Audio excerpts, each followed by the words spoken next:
Kim Kosamba વચ્ચે train ઉથલાવવાના ષડયંત્રમાં મોટો ખુલાસો. પ્રમોશન મેળવવા પોતાની સતર્કતા બતાવવા રેલ કર્મીએ જ નીકાળ્યો પેડલોક.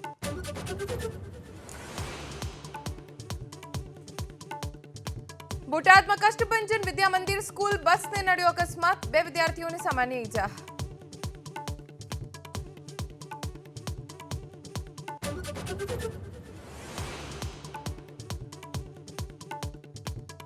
બોટાદના ઉગામેડી ગામના ખેડૂતે ખરીદેલ ખાતરની બેગમાંથી નીકળી રેતી.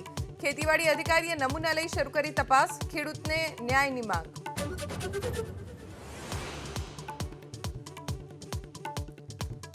ગાંધી આશ્રમ નવીનીકરણ મુદ્દે મુખ્યમંત્રી ભૂપેન્દ્ર પટેલ અને રાજ્યપાલની બેઠક. પ્રેઝન્ટેશન બાદ અન્ય કાર્યો મામલે સીએમએ મેળવી માહિતી.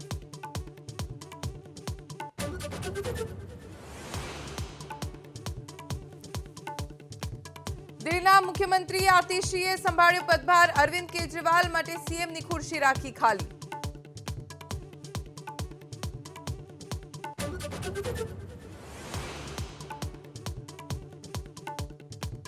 ઓસ્કાર 2025 માટે લાપતા લેડીઝ ફિલ્મની એન્ટ્રી. કિરણ રાવે કર્યું છે ફિલ્મનું નિર્દેશન.